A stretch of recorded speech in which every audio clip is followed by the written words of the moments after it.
All right, hello. Okay, everybody, we're working with a lot of really new ingredients today. But I think this is going to be a fun and ambitious, we're always ambitious, right? When are we not ambitious? But this is we're doing a lot of techniques today. And so we're going to stay focused and on task. The first thing I want you all to do is turn on your ovens to 400. So if you haven't already, turn your oven to preheat at 400. Make sure your oven's empty. Your oven rack can be in the middle. So I'll put mine in the middle here. 400 degrees. And we'll let this preheat while we prep some other ingredients. All right. So the first thing we're going to do, oh, big yawn, Zoe. Okay, we're going to brown butter. Okay, so for those of you who have not browned butter yet, it'll make your house smell so good. But it's a very delicate operation because what you have to do is there's a very, very thin line between when the butter is browned and when it's burnt. And so we're going to try to really pay close attention to our butter. And you want the butter to get to the point where it's golden brown, where the solids of the butter become kind of golden brown and nutty smelling and toasty.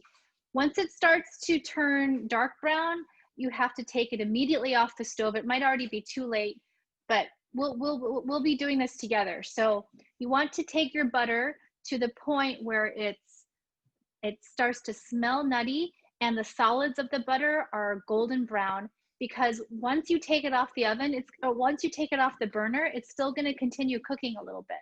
Okay, so go ahead and turn your stove, your saute pan. I'm using this pan here. We're going to use this pan for everything today.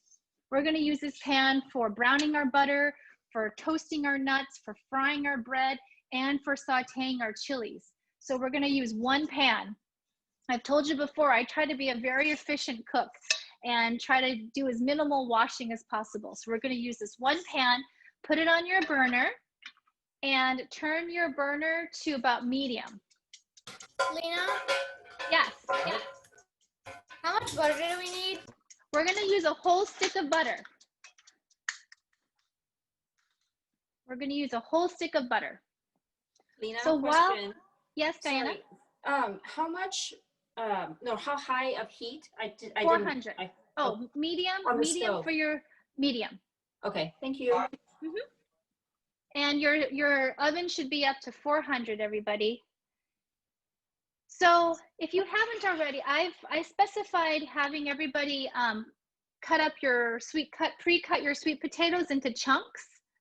So does everybody have that already? No. Okay, go ahead and cut your sweet potatoes into 1.5-inch chunks. Xiaomei, that's a little big. You're gonna want to cut yours a little smaller. Okay, cut yours into like 1.5 to 1 inch chunks. So mine looks. I used about 3 potatoes, but just use as much as you think your family will eat. Corbin, that's perfect. Auntie Lena? Yes. Should we leave the skin on? I left the skin on. I just scrubbed my potatoes really well, but I left the skin on. You can peel them if you want. Wait, how big? About 1.5 to 1 inch chunks. So about this big. Okay, thanks. All right. Okay. So get chopping on your potatoes. Make sure they're bite sized. So about 1.5 inch to 1 inch chunks. And put them in a big bowl because you're going to be tossing your potatoes with a couple other ingredients. All right, so your potatoes should be cut, or you should be in the middle of cutting them, chopping them, put them in a big bowl. And once they're in your big bowl, grab your brown sugar, okay, and toss your sweet potatoes with about 1/4 cup of brown sugar. So I'm just gonna sprinkle my brown sugar all over my sweet potato, about 1/4 cup of brown sugar.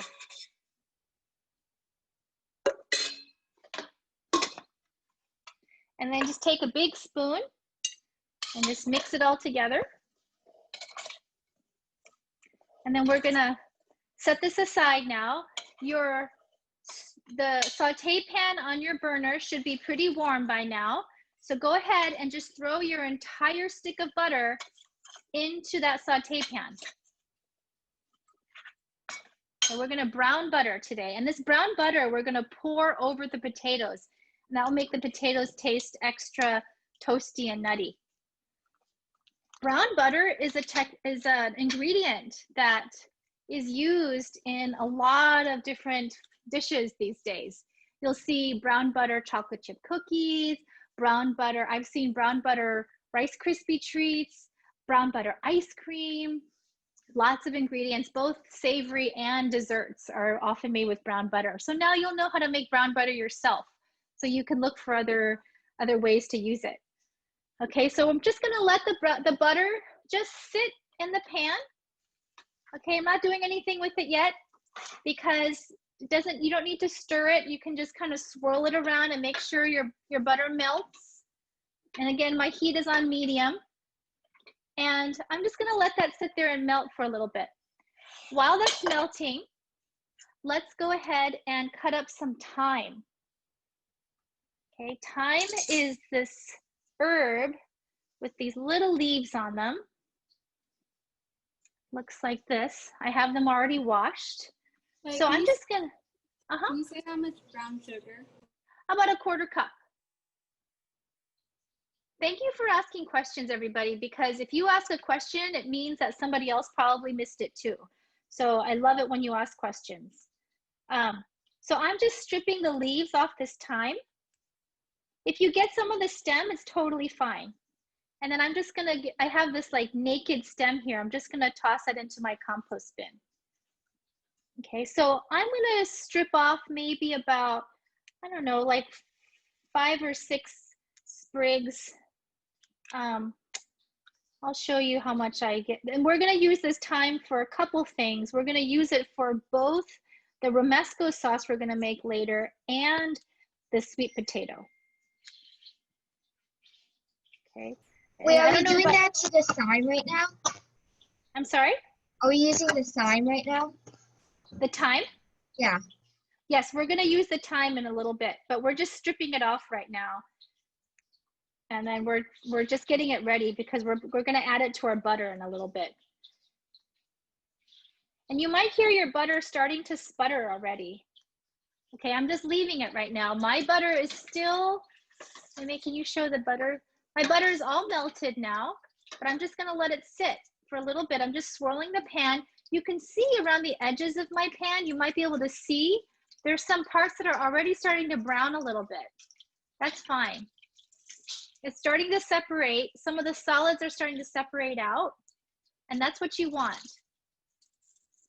Okay, so I'm just gonna, again, leave my pan there for another minute. I'm gonna check on it every minute, every 30 seconds to every minute, because I don't want it to burn. It's not close to burning yet, so I'm just gonna keep working on my time here. Am I too loud? Am I shouting a little bit? Okay. Sorry if I'm shouting. So I'm just stripping leaves off the thyme. And I have my naked thyme stems. I'm gonna toss those. It looks like I have about maybe a good, maybe 2 tablespoons of thyme right now.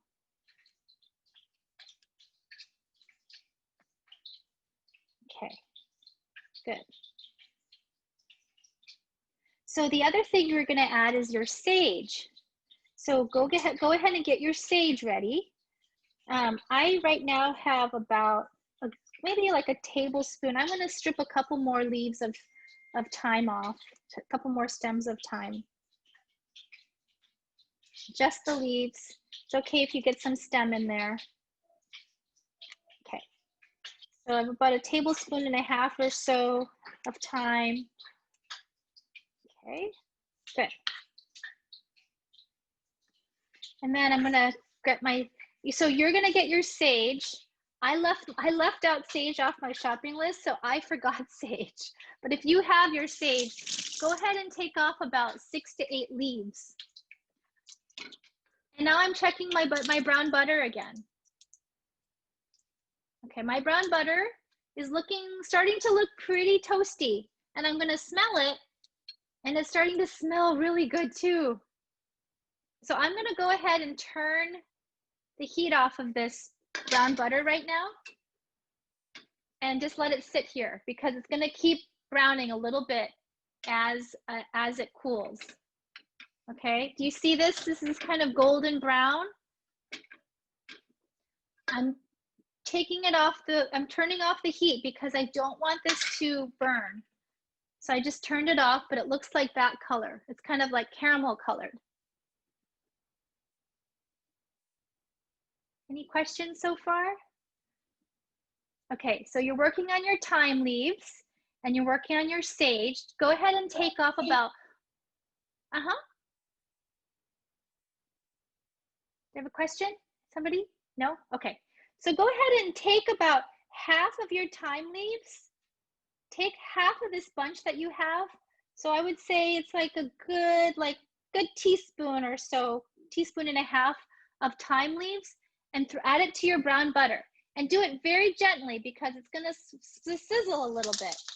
Okay, but stand back and add it to your brown butter because your thyme leaves might be a little bit damp still. Take your sage leaves, slice them up, maybe like 5 or 6 leaves of sage, and take them off the stem, and then slice them up and add them to your butter as well. So you're adding thyme leaves, 5 or 6. Okay. Slice it first. Make sure you cut it into like ribbons. Cut your sage into ribbons. When you say 5 or 6, you mean 5 or 6 stems? Leaves. Oh, just the leaf. Just the leaves. So it's not very much at all of the sage? The sage, yeah. Well, the sage leaves are not that small. I don't want it to overpower. You mean like these? Yeah. Oh, is that sage? That looks like rosemary. Can you show me again? It's not rosemary. It's not as pokey as rosemary. Oh, that's tarragon. Oh, we don't want that. Okay. Sorry, we're not going to do Tarragon's really good for chicken salad. Okay, we'll save that for something else. If you don't have sage, it's fine. I forgot sage, so I'm actually skipping that for myself. Sage leaves are a little bit furry. They're these long tapered leaves that are a little bit furry and kind of a pale green. Yeah, just like that, Taryn or Xiaomei. Yeah, that's a sage leaf. Yeah, that's it, Chris. That's what it's, Chris. Yeah, we have a sage leaf demonstration. If you can see Clayton's camera. So just slice it up into ribbons. Yep, there's another sage leaf. You can feel it's kind of soft and furry. Yeah, that's one of my favorite ingredients for stuffing. Hi, Chris. Chris Martin. Hey, good to see you. So slice up your sage and then throw them into your butter as well and swirl it around. Okay, brown butter should have thyme leaves and sage leaves. And now I'm going to take this brown butter and I'm going to pour it over the sweet potatoes. All right, so I'm taking this brown butter, I'm going to pour it, I'm going to scrape the herbs in with it and pour it all over my sweet potatoes, just like that. And I'm adding the herbs to it too. So I'm scraping out the herbs. And scrape as much of the brown butter as you can out of your pan. But we're gonna keep using this pan. So once you're done scraping it out, put it back on your stove. We're gonna reuse this pan. But try to scrape out as much of the herbs as you can into your potatoes. All right. I'm gonna put this back on the stove. And now I'm gonna season it with some salt and pepper. I'd say about a good tablespoon of salt. I'm just gonna eyeball it and just sprinkle it from on high. Kosher salt. Okay, a good maybe tablespoon and a half even, because this is a lot of potatoes. But use your best judgment. And then I'm also going to put in pepper, black pepper. Also, you know, just estimate how much you think. I'm not going to give you an exact measurement. And then toss. Toss the butter and make sure it coats all the potato chunks. Okay.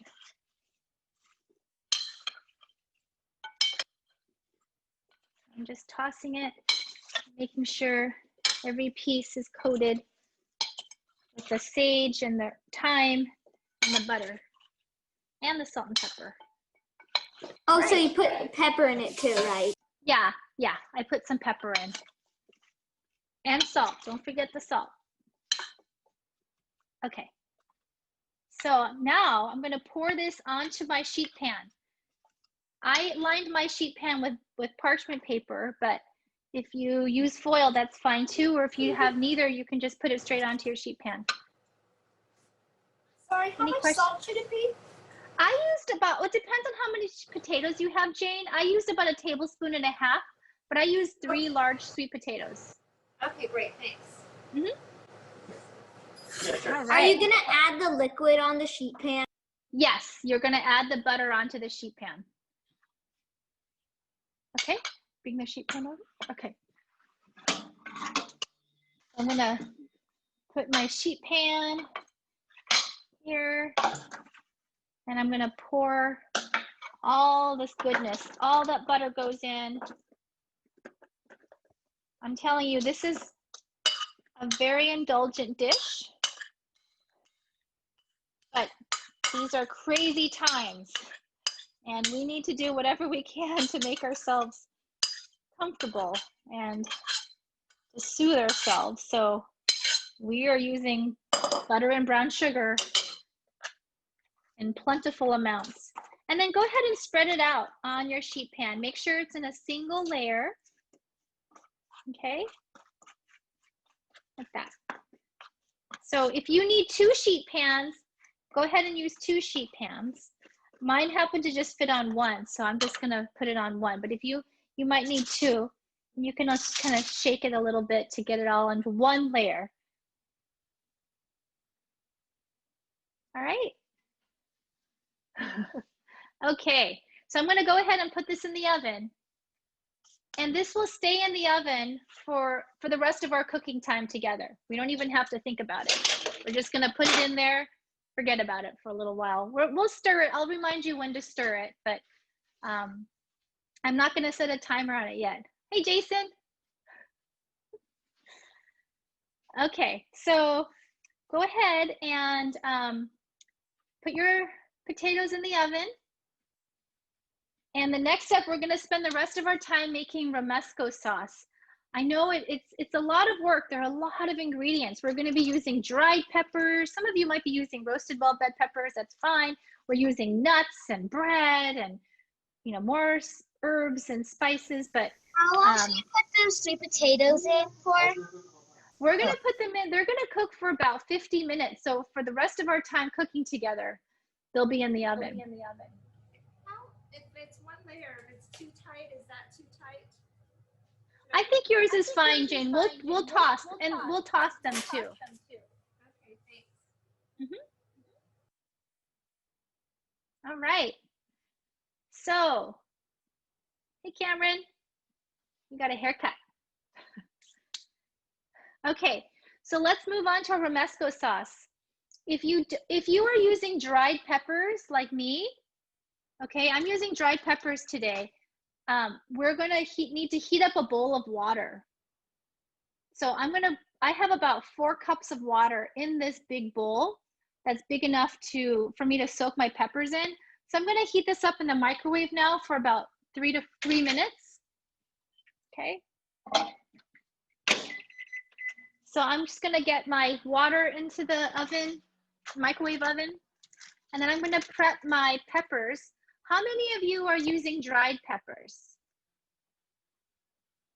Okay, good. So good portion of you. And how much water should we fill it up to? I used about 4 cups of water in a big bowl. Thank It you. doesn't have to be a perfect measurement, Sophia. I just needed enough water to make sure it fit all my peppers. And Wait, is there how anyone- many peppers? Okay, so we're gonna use, well, if you're using dried peppers, I'm gonna use 3 of these ancho chili peppers here. They're kind of big. So I'm gonna use 3 of these. And then I'm gonna use 1, you can use 1 or 2 depending on the size, but I'm using chipotle peppers also. Chipotle peppers are dried and smoked jalapeno peppers. You know those green jalapeno peppers? You can smell it. It smells smoky. It'll taste so good in this sauce. This is my own little rendition on this. Yes? Do you put the peppers in the bowl of warm water? If your water is already warm, and it should be pretty warm, Brenna, make sure it's pretty warm. If it's not that warm, make sure you put it back into the microwave again. Lynna, Okay. if you're just using these dried ones, would you use 4 if we don't have chipotle also? Yeah, I would use 4. 4 or 5. Wait, can we use any fresh serranos? No, I would not use fresh serranos. That'll be pretty spicy for this. Lynna, Yes? we have chili ancho powder. Is that Oh, okay. No, we don't want to use we have powder the- this time. Okay, we have the chipotle peppers, but we weren't able Okay. to get the ancho peppers. Okay. We just had the powder for that. Yeah, don't use the powder because I've never done this recipe with the powder before, so I'm a little nervous about telling you how to use that. But maybe start with 2 of the chipotle, and then do you guys have red bell peppers? Yes, we probably do. Okay, I would use red, but you'd have to roast them first. So I'm trying to think what we could substitute. Okay, here, do this, Griffin and Heidi. Grab your red bell definitely have peppers. We have Grab your red bell. We have the Jimmy Nardello one. Oh, okay, let's do that. The saute, use a saute pan. Take the stems off and take the seeds out and pan fry them really quickly. Okay. We also have a jalapeno. Should we use that or? No, don't use a jalapeno. Thank you. Okay. Is anyone else using a roasted red bell pepper? Jane, you are, right? You're using a roasted red bell pepper? Yes, I'm cheating. I'm using a can. Perfect. No, that's what most people do. Yeah. Anyone else using a roasted bell pepper? Sonia. Okay. So you can skip this step that I'm talking about now. Oh, and Zoe. Okay. Anyone using a roasted, Maddie and Tyler. Okay. If you're using roasted red bell peppers, you can skip this step. This step with the hot water is only for people using dried peppers. So I'm going to get my water out of the microwave. It's pretty hot now. Do we cut them up first, Lynna, or no? The dried what? peppers? No, just stick them in whole Okay. because they're too hard to cut right now. That's why we're rehydrating them. I think I'm actually going to use 4 ancho chilies. Just going to go crazy. Oh, yeah. Okay. So I have my bowl of hot water, and I'm putting in 4 ancho chilies and 1 chipotle pepper. Our peppers are floating, so we can't get them to soak. Okay, that's okay. Just kind of push them in a little bit. They'll eventually start to soak. Just push them in. Make sure they're all submerged, or they're starting to submerge. Auntie Lynna? Uh-huh. We only have chipotle peppers, so how many should we put in? Do you have any other kind of pepper, Sophia? Maybe. Do you have red bell peppers? We have yellow bell peppers. Okay, do the same thing. Pan fry them. Pan fry your red bell peppers. Wait, so Your yellow bell peppers. So we should slice them and then pan fry them for how long? Yeah. Just until they're kind of blistered and brown. Oh, we also have chili peppers. No, too spicy. Okay. Oh, they're too spicy. Thank you for taking this leap with me, people. Hi, Sharon. Hi, how's it going? Hi, good. We just got the bread this morning. Thank you. Oh, good. Okay, so for those of you who are letting your peppers soak, go ahead and just put them in. Make sure, I'm just kind of letting them sit in here for a while we prep our other ingredients. Okay, so you can ignore your peppers for now if you're using dried peppers. If you're using red bell peppers, you're all set. If you're roasting bell peppers or pan frying them right now, go ahead and do that. Now, for the next step, we're going to use that same brown butter saucepan to toast our nuts. So grab 4 tablespoons of nuts. I'm using almonds because we have a hazelnut allergy in our family. But you can use any combination of walnuts if you have them. Just use whatever nuts you have in your pantry. Cashews, almonds. What do you have, Taryn? Oh, walnuts, Taryn. You can use, Shobame, you can use walnuts. So I'm going to turn 4 tablespoons. 4 tablespoons total. You can even use a combination of nuts if you want. But you just need 4 tablespoons of any kind of nut. What do you have, Sophia? Is that walnut? Oh, almonds. Perfect. Great. So everybody turn your burner with your butter saucepan. Turn that burner up to about medium again, and put in your nuts. Your 4 tablespoons of nuts.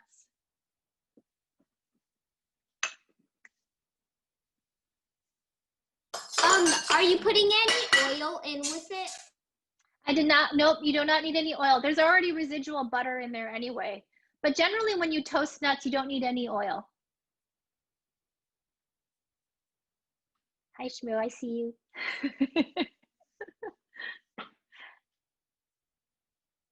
Shmupi, how do you do that with your eyes? Okay, so get your nuts into the stove, onto your pan. I'm just like poking around at my chilies, making sure they're really soaking. And then the next thing we're gonna do is we're going to grab your bread. Okay, I'm just using whatever bread I have. I know I specified country bread, but any kind of bread you happen to have is good. I'm using olive bread because I happen to have some olive bread. So I'm gonna take my knife, I'm gonna cut a slice that's about 1 inch thick. Okay, I'll get this ready. Right, and then I just need 1 inch of bread. So I'll wait for you all to get that ready. And I'm gonna go take a look at my nuts. I have it up to about medium. I'm not even using maybe is it on the I'm not even using a spoon. I'm just kind of lifting my pan and tossing it like this. Lynna, Yeah? what do we do Yes? with the almonds again? Oh, put them into your butter pan. Remember that pan we used for the brown butter? Yeah. Okay. Turn your heat up to about medium. Okay, thank you. And we're just toasting our nuts right now. This is not an essential step, but I find toasting anything generally makes things taste better. Okay, so toast your nuts, slice your bread. You want a slice of bread about 1 inch thick. Every so often, give your nuts a toss. Yeah, Griffin, that's good. How thick is that? Let me see. You might need, can you show me how thick it is? You might need, yeah, maybe that piece. That's a little big though. Our bread isn't very thick, so we're using 2 slices. Okay, perfect, Brenna. Yeah, so Griffin used that slice and maybe cut maybe half of that other one.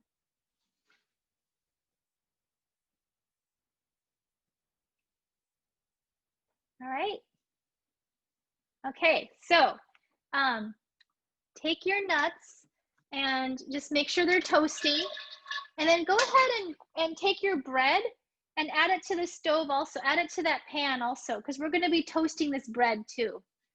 So you can just add the bread alongside the nuts. Not on top of the nuts, but just alongside. I'm kind of using it to wipe some of the butter off too, just to kind of give it extra flavor. Okay, so I'm just gonna take my bread and just let it sit in there with the nuts. Okay, so now I'm gonna check on my peppers. Peppers are still kind of hard. Some of them are harder than others. So I'm just gonna let that continue soaking. While that soaks, I'm gonna open my can of tomatoes. So if any of you have a can of tomatoes, go ahead and grab your tomatoes. You can use chopped or diced or whole tomatoes if that's all you have. We only need about a 1/3 cup of the tomatoes, and I'm using a can, so I'm going to use my can opener to open my can of tomatoes. Lynna? Yeah? We have chipotle chilies, but we don't have ancho chilies. Is that okay? Chipotle chilies are pretty spicy. Zoe, do you have any other kind of pepper you can use to balance the chipotle? We have red peppers. Roasted red bell pepper. Yeah. Go ahead and if you can, try to pan fry that. Okay, got it. Okay. I'm Lynna. Yeah. Sorry, we also don't have any other peppers to Okay, so what do you have? We only have the chipotle peppers. Okay. Do you have any other kind of pepper? No, not really. Okay. So my only concern with just using chipotle pepper is that it's going to be pretty spicy. But go ahead and try it. Okay. Why not? Just try it. Just so use maybe 4 chipotle peppers. Okay. Is it okay to use this one that's got organic green chili in it? Yeah, that's fine. Okay. Maddie and Lynna? Joyce, do you have a question? Yeah? We don't have canned tomatoes, so can we just chop up some tomatoes? Sure, why not? Why not? I thought about doing that too. You just have to use what you have. Everyone, when we're cooking in these times, you got to use what you have. And if all you have are chopped tomatoes, fresh tomatoes, that's totally fine. We'll make it work. Okay, so I'm going to pour about maybe a 1/3 cup. It doesn't have to be a perfect measurement, but a 1/3 cup of tomatoes into this little ramekin here that I had my almonds in. Okay. Lynna, So if your nuts and bread are ready, where do you put them? Okay, so the nuts go into your food processor, and then the bread goes on your cutting board. Okay, thanks. Thank you for reminding me to check my nuts. So flip your bread too. If it's toasted on one side, go ahead and flip it so that it toasts the other side as well. And my nuts are about ready. They're pretty toasty. I can smell them. They're smelling nutty. So I'm going to put my nuts only into my food processor. Only my nuts. Only the nuts go into the food processor. My bread, I'm gonna toast it a little longer. So the bread stays in the pan because I'm gonna toast it. If your bread is done toasting, you can take it out and put it on your cutting board because we're gonna chop up the bread first before we, hey May, pay attention please, May. You gotta get it on the right screen. You gotta toast the bread and you're gonna cut it up into chunks.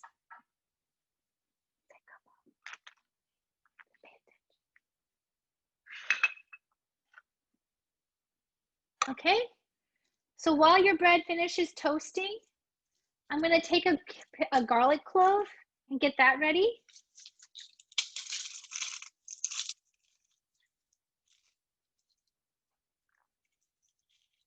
Okay, make sure your garlic clove is not too small. I'm gonna use like a medium-sized clove. You can use a big one too.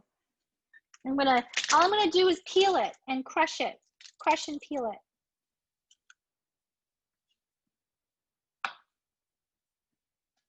Okay. This smashed garlic clove goes into my food processor with the nuts. And the last thing I'm gonna chop up here is some parsley. Make sure to check on your bread every so often and make sure it's not burning. How much parsley? I'm gonna cut up maybe about 4 sprigs or so. So like I I don't know, like this is how much I have it on my cutting board here, how much I'm using. Not a ton, but enough to give it some green flecks inside the sauce. So probably once it's chopped up, maybe it'll be about a tablespoon. Lynna, do we dice it? The parsley you're gonna chop finely, yeah. You're gonna chop it. You don't have to chop it super perfectly finely because it's gonna go into the food processor. Okay, so I have like a little pile of parsley here on my cutting board. I'm gonna just roughly chop it. I have it with my thyme too.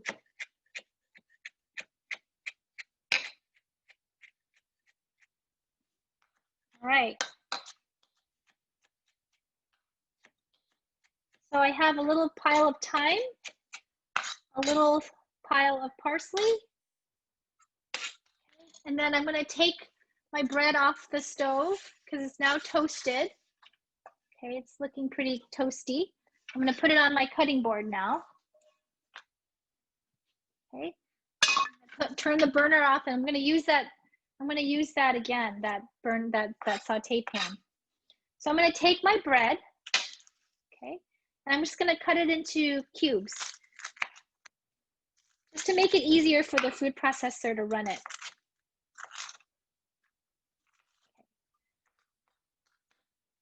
So you can, once your bread is cooled enough where you can handle it, you can go ahead and put it into your food processor. I forgot to mention at the top of the hour, does everybody have their pork out? Has everyone taken their pork out of the fridge?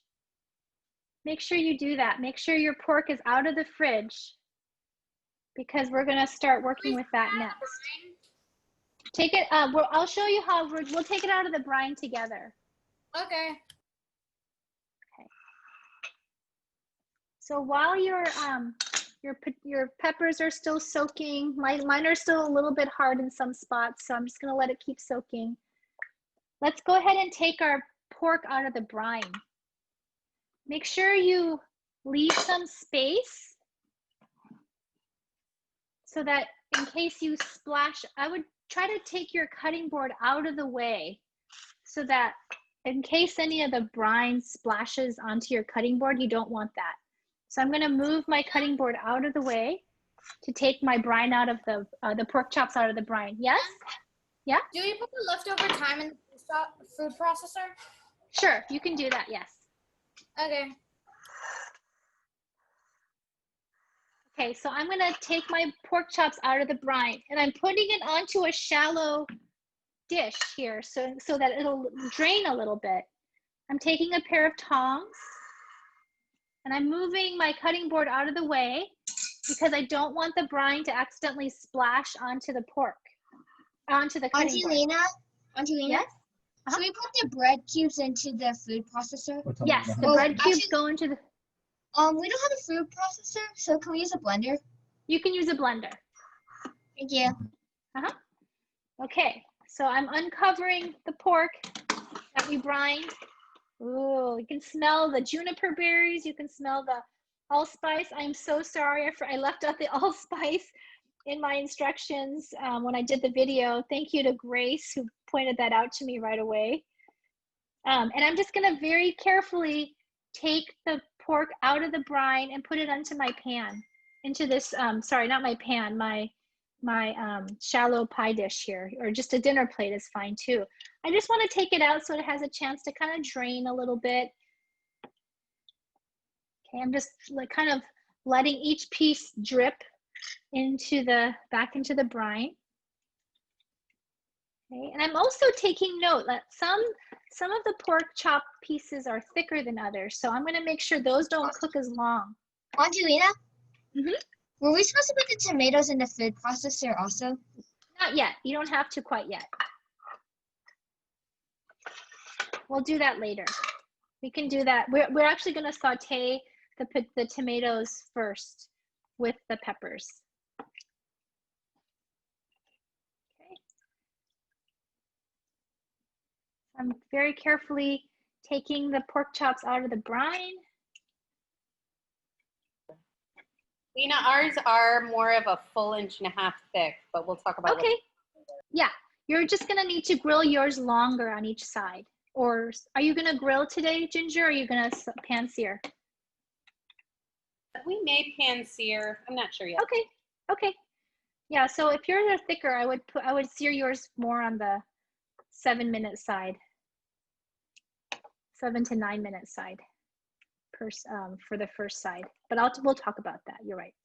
Okay, so I'm also, as I'm taking it out of the brine, I'm also trying to make sure that none of the spices are sticking to it.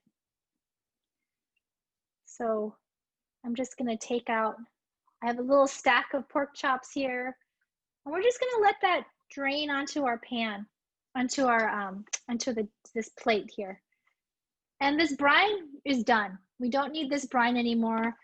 What I recommend doing to discard everything that's in here is just using tongs and scooping out the parsley, the onions, and the spices, and then pouring out the liquid into your sink. Okay, but we can do that later. So I'm just gonna move my brine away. I don't need this brine anymore. I'll deal with that later. Okay, and then I'm gonna wash my hands because I may have accidentally touched some of the pork. Make sure you wash your hands after you've handled raw meat. So I'm just gonna make sure my hands are washed. All right. So my pork is here. It's gonna be waiting for me to pan sear. I'm gonna now check on my sweet potatoes. Our sweet potatoes have been in the oven for about 20 minutes. I'm taking a spatula, a metal spatula. I'm just gonna toss. The grill, you can, if you're using a grill, you can go ahead and make sure that gets ready. But if we're not gonna sear off the pork chops quite yet. I'll tell you when. Because we're gonna finish our sauce first, okay? So I'm gonna check on my sweet potatoes. I'm gonna take my flat metal spatula and just toss. I can see, ooh, I can show you here what it looks like. Starting to get a little bit brown, but the bottoms are brown, the tops are not quite yet, so I'm just gonna give them a toss. I'm gonna turn some of the pieces over, okay? Make sure that every piece is coated with plenty of butter. Okay, I'm gonna put this back in the oven, and we're just gonna let that keep roasting. All right, so let's work on our sauce again. We're back to our Romesco sauce. I'm checking on my peppers. Peppers could still use a couple minutes, but let's go ahead and grind up our nuts and our bread and our garlic first. So if you have your blender ready or your food processor ready, go ahead and process your nuts and the bread with the garlic in the food processor. Give it a few pulses and make sure it's, you don't want it to be like a puree, but you want it to be like pretty finely chopped. Do we put in the tomatoes yet? Not yet. We're gonna cook the tomatoes in a little bit. Okay. So this is just bread and nuts and garlic in the food processor. Oh, and this is what happens to me sometimes with my food processor, is sometimes my blade falls out. So I'm gonna readjust my blade. Hope that works. Yep, this happens sometimes. So sometimes what happens is when the bread is really crunchy and hard, it gets caught in my blade. So I'm just taking some of the pieces of bread that I cut and I'm cutting it even smaller so that it doesn't get caught on my blade. But if your food processor or blender has no problem, go ahead and keep blending. I'm just cutting my bread pieces a little bit finer.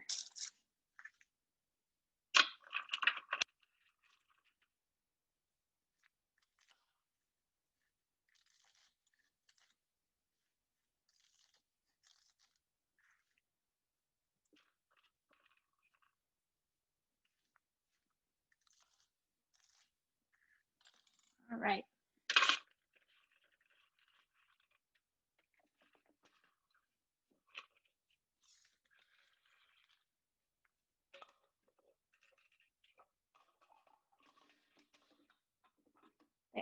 There. Readjust here. Cutting my bread smaller so that it doesn't get caught in the blade. And pour it back in. There you go. Hopefully this will work.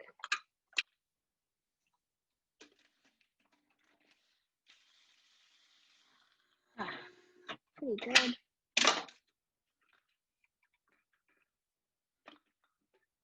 Anyone else is having the same problem I am, cut your bread into smaller pieces. This is what can happen is your bread can get caught.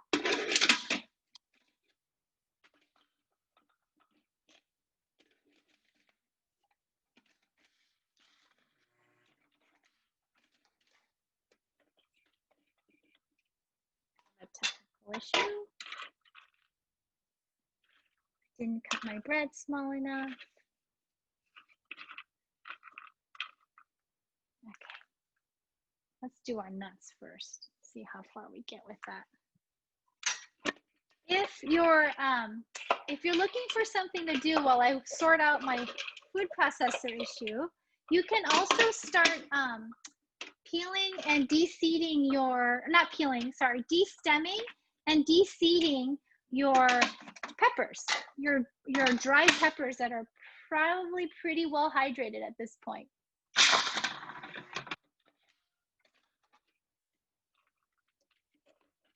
Okay, so if you haven't already, you can also go ahead and start taking the stems off of your peppers.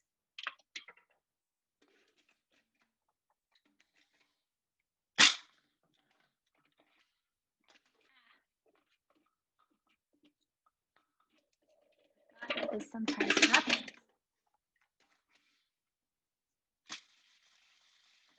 Okay, much better. Okay, if anyone needs instructions on how to de-seed your peppers, I will get to that in just a second.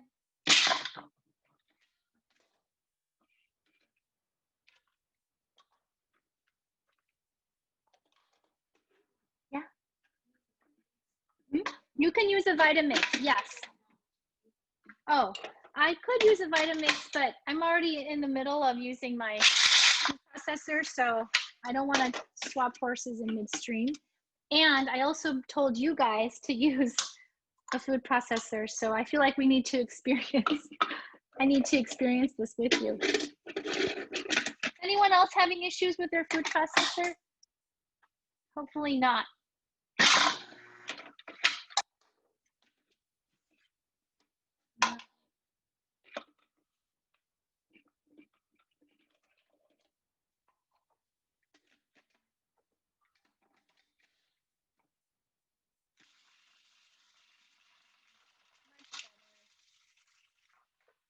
Okay.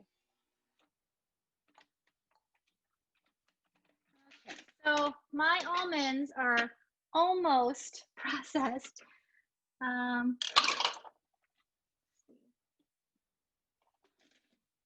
Hopefully nobody else is having the same issues I'm having. I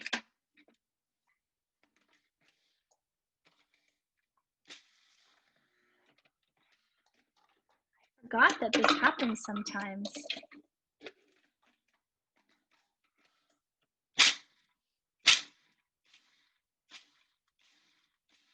I'm just punching it.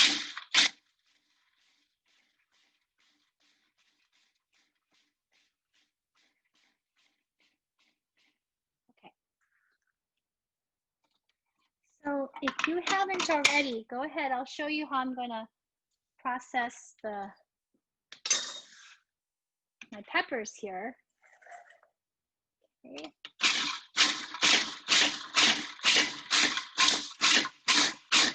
There you go. Okay, so I have my hydrated peppers. Okay, you can see here that the stem comes off pretty easily. I'm gonna pour the seeds out, and you can even open them up with your fingers and take the seeds out here, just like that. Okay, I'm gonna put it on my cutting board, and I'm gonna take the stems and the seeds off of each pepper that I've hydrated. Auntie Lena? Uh-huh. What should we do if ours don't actually have stems on them? You're using the bell peppers, the yellow bell peppers, right? No, I mean, because our dry, like the chipotle ones, they don't have any stems on them. Oh, okay. Then go ahead and open them up and take the seeds out. So should I just slice it open and then take out the seeds? Okay. Yeah. Is it already hydrated, Sophia? Some of them are, some of them aren't. Okay. Try to hydrate. Try to get them as soft as possible. They should still feel. It's okay if they feel a little leathery, but we should try to get them as soft as possible.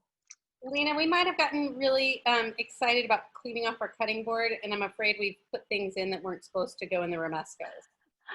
It's all gonna, what did you put in? We put the thyme and the parsley in. That's fine. That's fine. That's fine. Okay, I just didn't know if I ended up playing with the pork. Yeah. Instead. No, that's fine. You can Okay. That's what goes into the Romesco. Okay, good news. Okay. Okay, so remember now we're taking the peppers and we're taking our seeds out and our stems off, okay? And I'm just gonna put this on the cutting board here, and I'm gonna throw out this soaking liquid. You see I have this pepper soaking liquid. It's kind of bitter. We don't want this anymore. So I'm pouring that out, and I've taken all the seeds out of my peppers, like this. And I'm gonna go back to my stove. We're gonna saute these peppers back in our butter saute pan again. Okay, so turn your heat back up to medium. Grab your olive oil and put it in about like 2 tablespoons of olive oil. It's okay if there's some remnants of butter in them. About 2 tablespoons of olive oil. Swirl it around. And I have my heat up to medium. And I'm going to put my peppers in now. If you have sauteed peppers, you can go ahead and you can put that into your pan as well with the olive oil. Wait, what heat should we put it onto? Medium. What are we putting in the pan? Olive oil and what? We're gonna let the olive oil heat up a little bit, and then we're gonna put in the peppers that you just hydrated. Okay. Did you say also the jarred tomato, jarred peppers? Jarred peppers, yes, you can put in your jarred peppers now into the olive oil. We're just gonna saute it for a little bit. You can also just leave them whole. And just let that saute down for just to get even softer.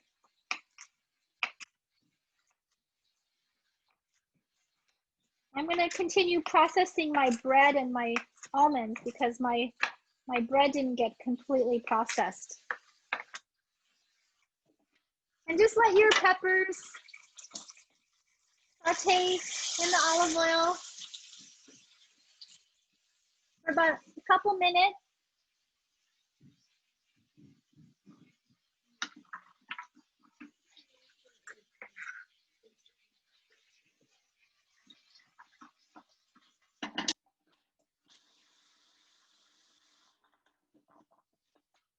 All right. And you can also add a little bit of salt.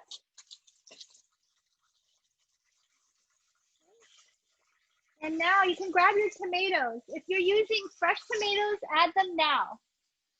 If you're using fresh tomatoes, add them now. If you're using canned tomatoes, add them in like 30 seconds. We're gonna let the fresh tomatoes cook down a little longer first. Fresh tomatoes might need a little bit more time to cook down. I'm gonna add my my canned tomatoes in just a few seconds.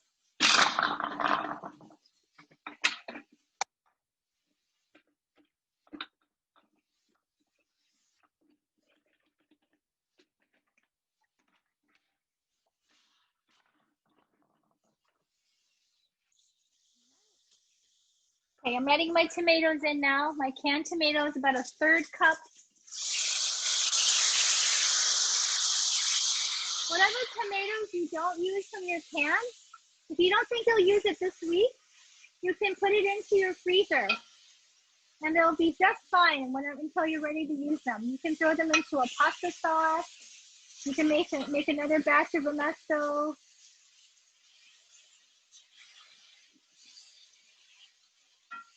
All right, so I'm just gonna let that stir.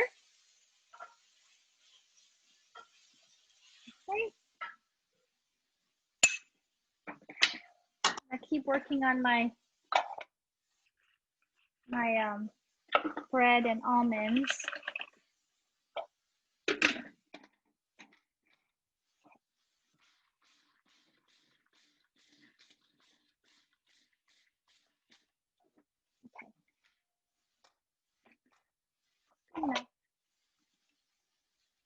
Okay, now I'm gonna take this off the pan, take this off the heat,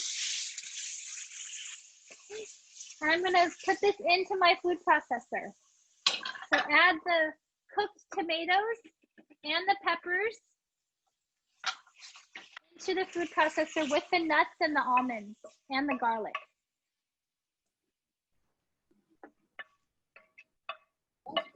Okay. Smells good. Smells very spicy.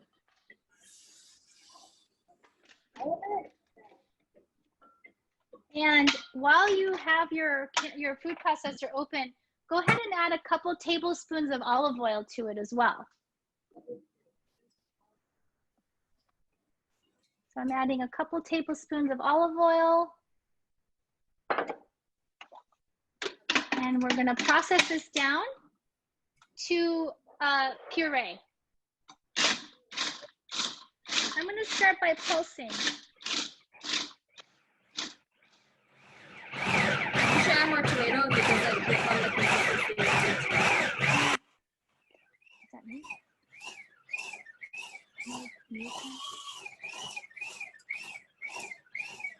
Just mute everybody.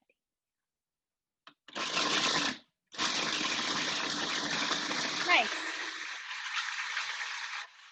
Wait, you add the peppers to the. You add the peppers and to the tomato. Add the peppers and tomatoes to the bread and the almonds.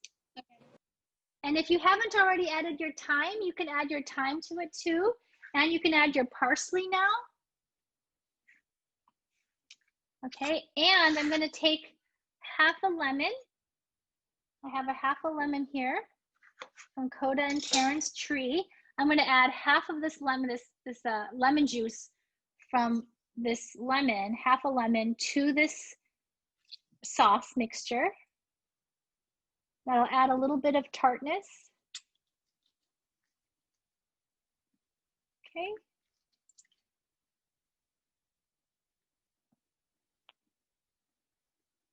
Okay. And I'm going to add more olive oil. So you're going to add about a total of maybe like a cup of olive oil to this Romesco mixture, this Romesco sauce. So I'm adding about a cup of olive oil. Remember, this is a sauce. Right now it's pretty thick, right? So you want it to be saucy. So we're going to add about a cup of olive oil. I'm also going to add some salt and pepper. So I'm adding maybe like a teaspoon of salt and a few grains of pepper. I'm going to keep pulsing it.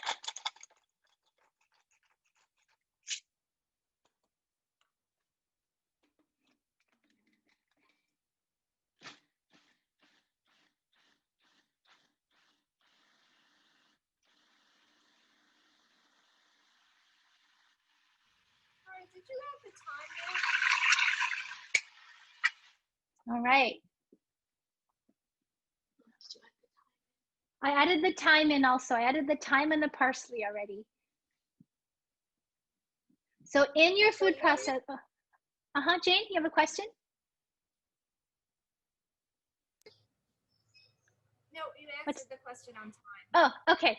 So in your food processor, there should be the bread cubes, the toasted bread cubes, the almonds, the peppers, either red bell peppers or your dried peppers that you rehydrated and sauteed, tomatoes, salt and pepper, at least a cup of olive oil, garlic, parsley, and thyme. That should all be in here. I think mine needs a little bit more olive oil, and you make sure to taste it for salt and pepper too. So grab a tasting spoon and taste it. The texture should be like a coarse sauce. You should be able to spread it, but it should be spoonable. So taste it for, oh, and lemon juice too. You can add a little bit of lemon juice, the half a lemon. Also, make sure you grab a spatula and scrape the sides down so that the sides get blended in also.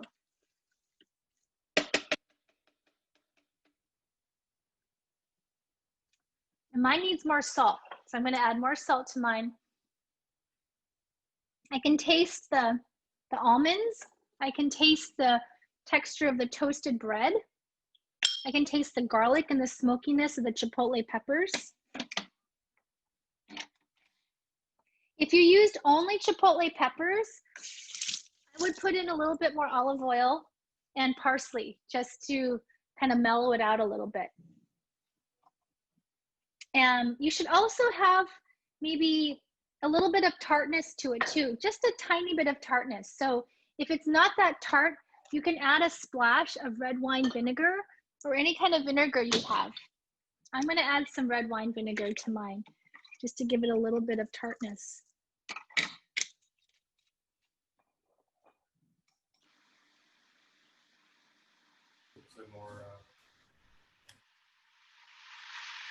Wait, Lena, what did you just add? I added a splash of vinegar. Okay, thanks. Make sure you taste it along the way. Make sure it's salty enough. Oh, any type of vinegar? What's it supposed to taste like?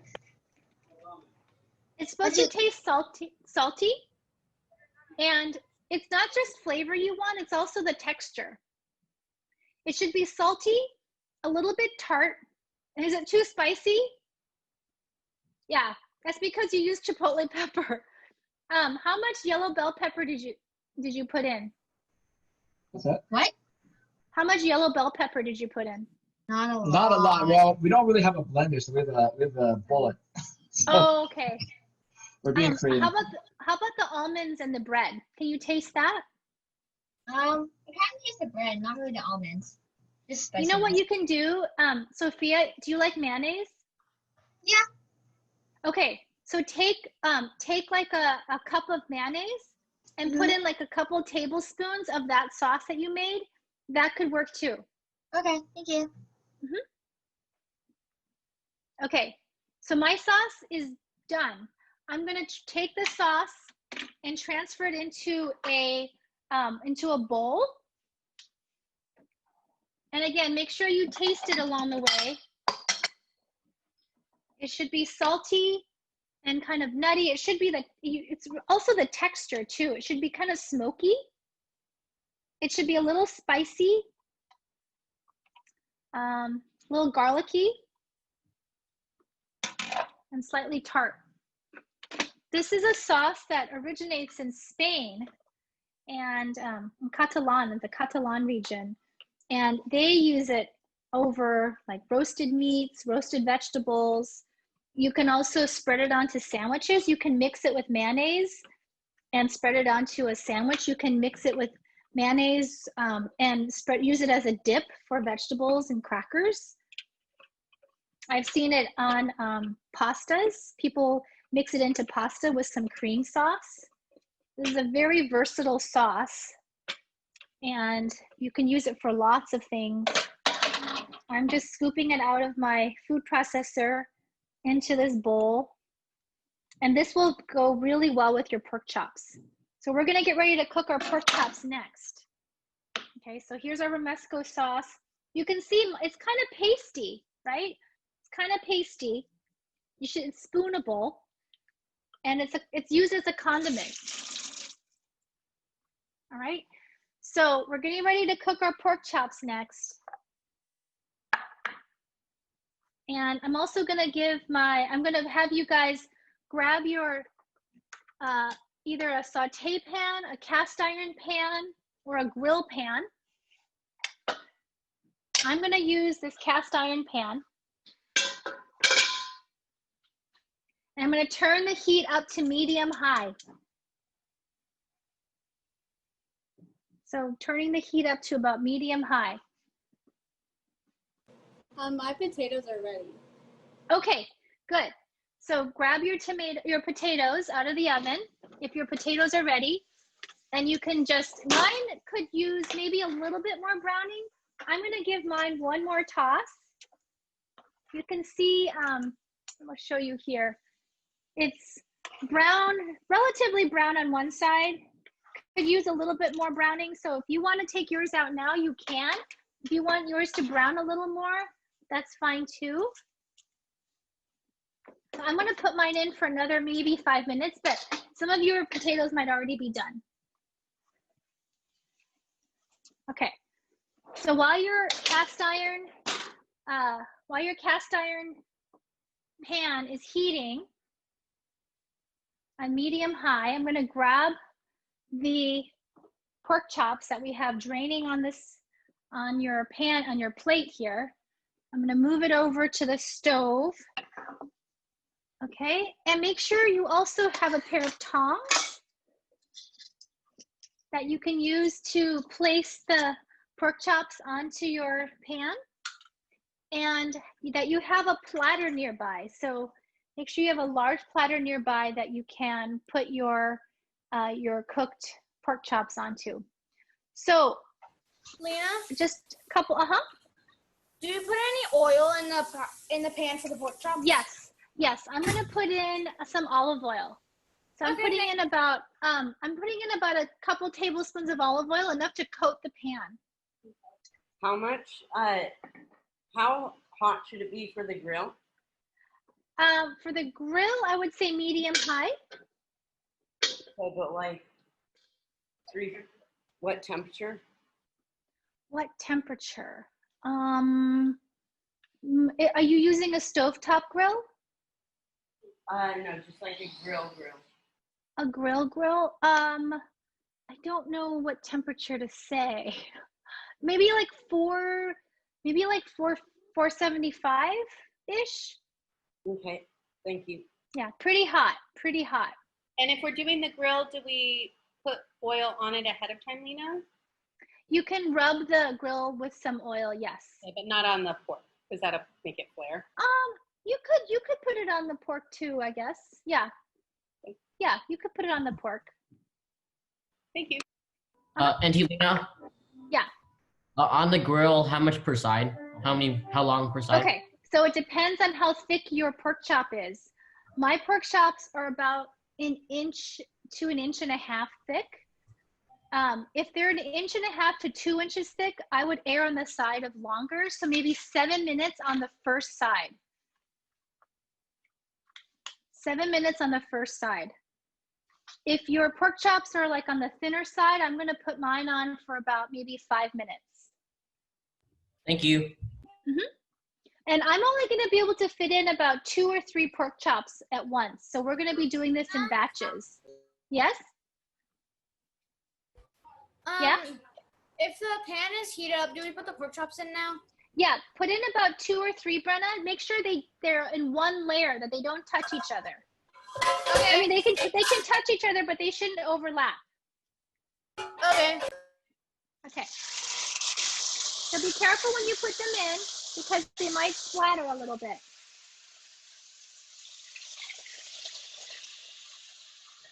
And Auntie Lynna? How do you know when they're done? They should be they should be browned on one side, and they should still be slightly pink near the bone. So make sure your pan is at medium high, because as soon as you put your pork in, it's going to cool the pan down. So make sure you're doing it on medium high. So McKenna, the spinach is next. So while your pork is in your pan, grab a big bowl, like your big bowl. I don't know if you still have your bowl that you mixed your sweet potatoes in. You can put your spinach, your cleaned baby spinach, into this pan, into this big bowl that you had your sweet potatoes in. Or if you want to use a different bowl, that's fine too. Add your spinach to this bowl, and then pour the hot potatoes on top. So I'm taking how much spinach? I specified about a half a pound. The spinach is gonna wilt in the heat of the sweet potato. So I'm putting in like quite a bit of spinach because it's all gonna wilt. I'm taking my potatoes out of the oven now, and I'm gonna put them directly onto the spinach and mix them together. And the heat of the potato will wilt the spinach and cook the spinach. So you can see here, I'm just putting it directly on. What, Minnie? Okay, you can see the potatoes are nicely browned. Believe it or not, the actual recipe for this calls for bacon, but I decided I would not like overly hit us over the head with pork today. Okay, so be very careful because the potatoes are hot. So very gently toss the sweet potatoes with your spinach. Okay, and the heat of the potatoes are going to wilt the spinach down. So the other thing, if you really like the taste of your Romesco sauce, you can add some to the sweet potatoes down. If you're worried that they're too spicy, you don't have to. But if you want, you can add like a couple tablespoons of the Romesco sauce to the potatoes as you toss it with the spinach. All right. I'm gonna fall out if we do it. Okay, it's really hot right now. All right. Okay. So the potatoes should be really hot so that you want them to wilt the spinach down. And then taste it too for salt and pepper. Hold on a second. The spinach will have diluted the flavor a little bit, so you might need to add a little bit more salt.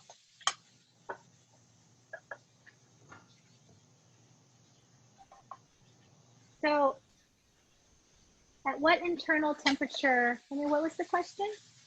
With the pork?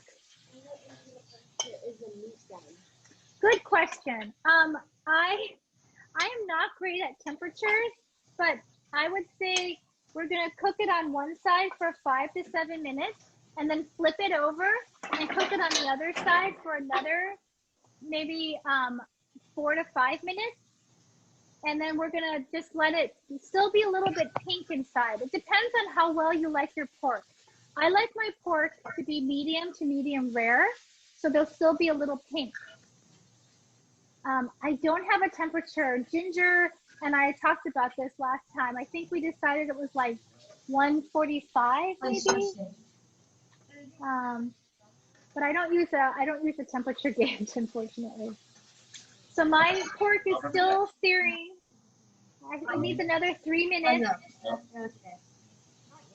Lynna, should I pat down the pork chops before I put them on? You can if you want. You don't have to though. To me, patting down the meat is just another opportunity to spread bacteria. That's why we let the pork drain a little bit before we put it on the pan. I'll add a little more because. Okay. How's everyone doing? Make sure you have your platter ready. This is what my potatoes look like. I added some Romesco in.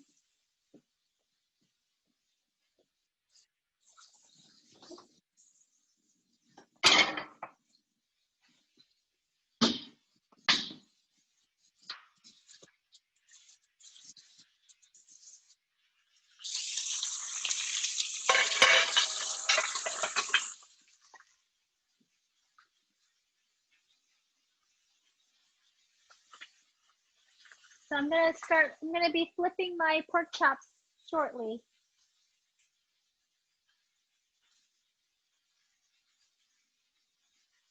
Any questions?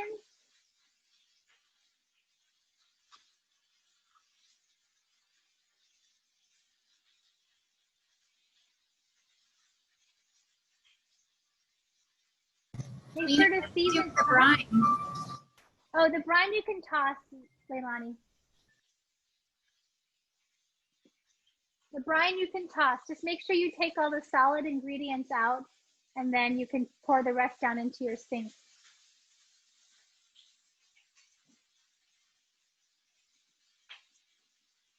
Okay, so my pork is going to be ready to turn soon.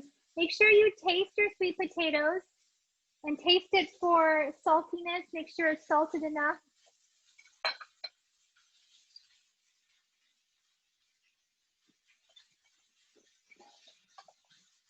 I added Romesco to mine, so it gives it some smokiness too.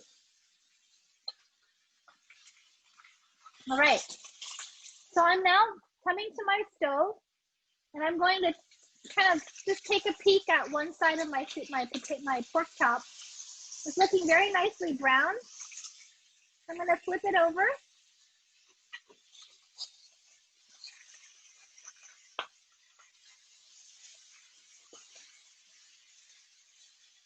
And I'm going to make sure, again, there's enough space on the in the pan for all three. I'm going to set a timer for 4 minutes. Hey, Google, set a timer for 4 minutes. Hey, Google, set a timer for 4 minutes. Okay, 4 minutes. And that's starting now. All right. So I debated a long time whether to cook this dish with you all because I know it's quite involved. Pork chops are kind of a big thing. You know, they're big pieces of meat, but I've been craving this dish for a while. I've been feeling like I needed some comfort food, and it's one of my absolute favorite dishes to make. So I decided to just plow ahead and do it with you all. So I'm glad you guys did this. While this pork is cooking, I also want to let you know some of the edges of the pork may need a little bit more time to sear. So I'll kind of show you later. I'll show you right now, actually, what you can do to get the sides cooked. If you can just take a pair of tongs and just kind of stand it up a little bit like this, just to sear the sides off, like that. Okay, I'm gonna do that after the pork is done on that one side. I don't tend to flip my meat a lot while it's cooking because I really want it to kind of keep the juices inside as much as possible.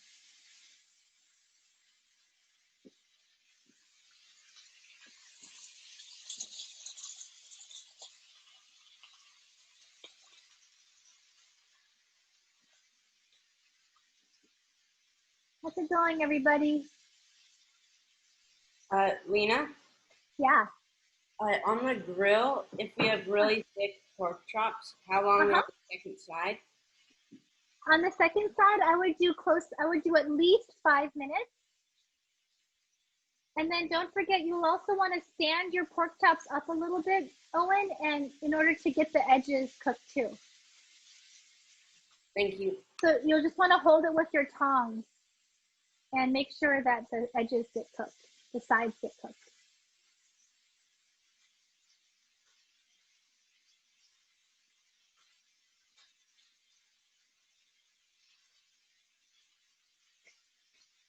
If your house is getting a little smoky, if you have a fan, turn on your fan.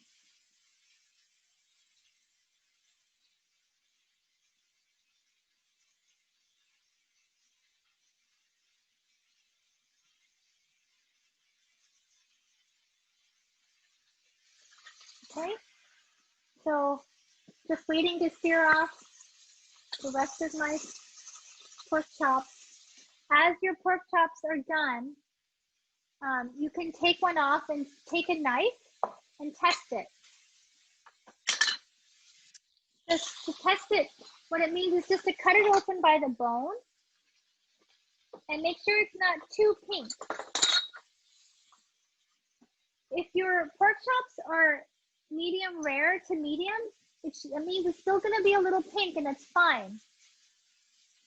What you don't want is overcooked pork chops, because then they become really tough and dry. And they will continue to cook once you take them off the burner. Have to be over 137 to get rid of the trichinosis. Okay, thank you. 137, yes. Thank you, Ginger. You're my temperature gauge.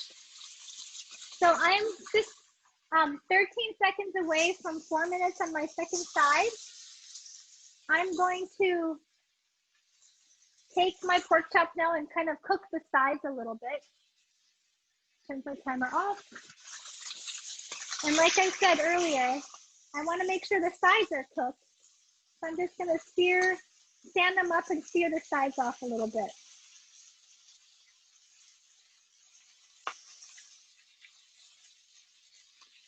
Just like maybe like 10 seconds aside. I'm just rolling it in there.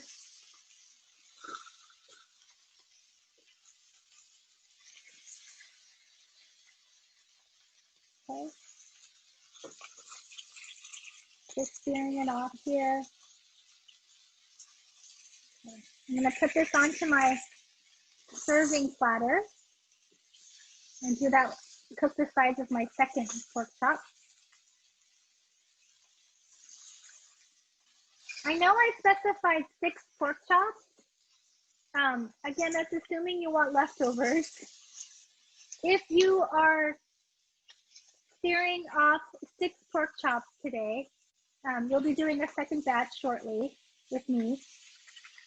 You don't have to cook them quite as well done, because if you're going to be reheating them tomorrow for lunch, for example, you want them to be slightly undercooked tonight so that you can still ensure a not overcooked pork chop. Okay, so I'm just searing off the second one. I'm going to put in a couple more pork chops now.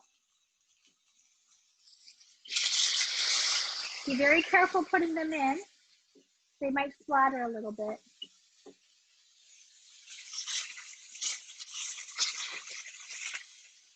Okay.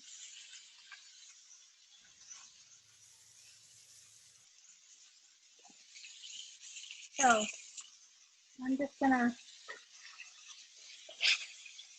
I want a nice crust on the pork chop, which is also why I don't flip it too much.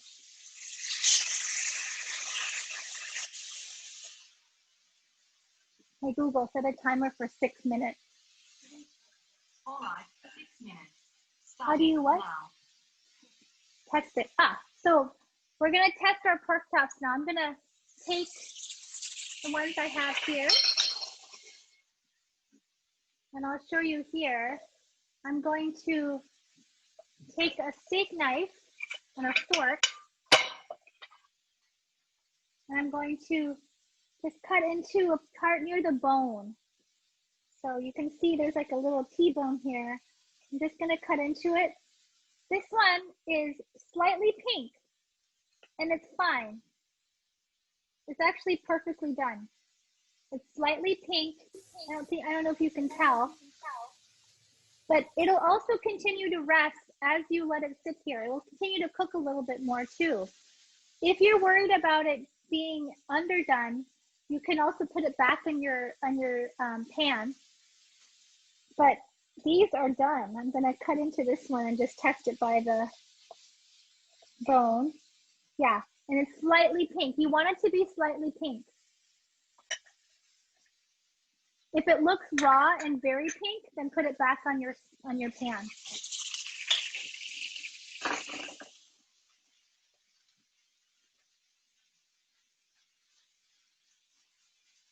Any questions?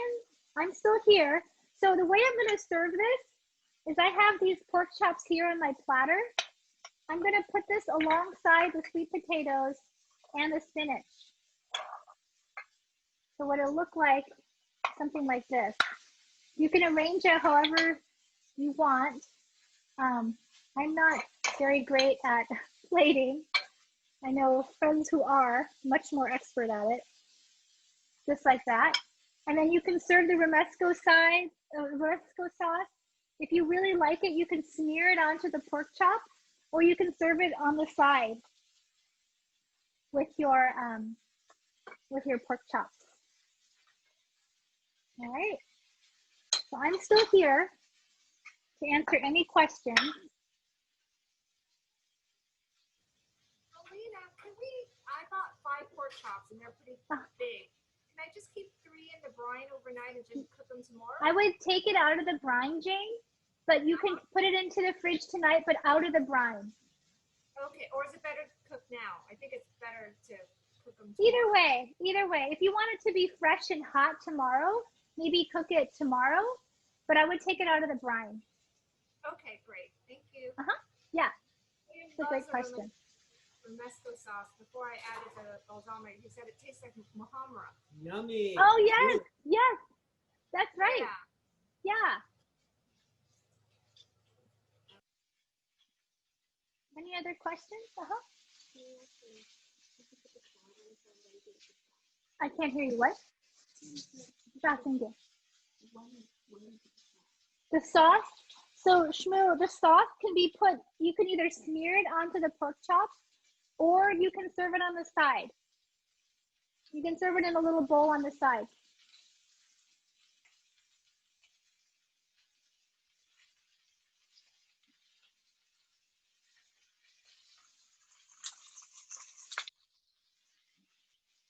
Any other questions?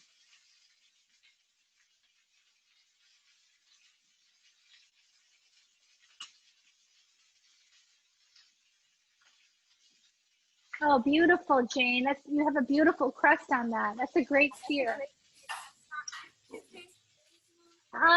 It's a little pink, but why don't you taste it and kind of check? I would test it a little bit. You know what I've done in the past too? There's been times when I bought like 2-inch pork chops. I've just thrown it into the microwave for another 30 seconds. That could also work too. Pretty good, huh? Yeah. Oh, yeah. I think that's a good medium rare. Yeah, that's nice. Okay, thank you. Thank you, Jane. Thanks for joining. I'll see you in a little bit, okay? I'll be coming by in a little bit. What? I'll just go drop it off your doorstep. You're so close to me, so. Thank you, Lynna. Don't worry. That's okay. My dessert cannot wait, Jane. Thank you, Lynna. Bye. And Lynna, Thank you. I know now what you need. What? Oh man.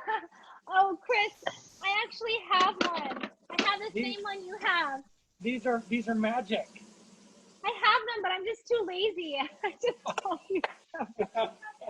I know I should use it. Thank you, Auntie Lynna. Thank you. Thank you, Lynna. Thanks for joining me. Thank you for cooking. Thank you. Bye. Bye. Thank you.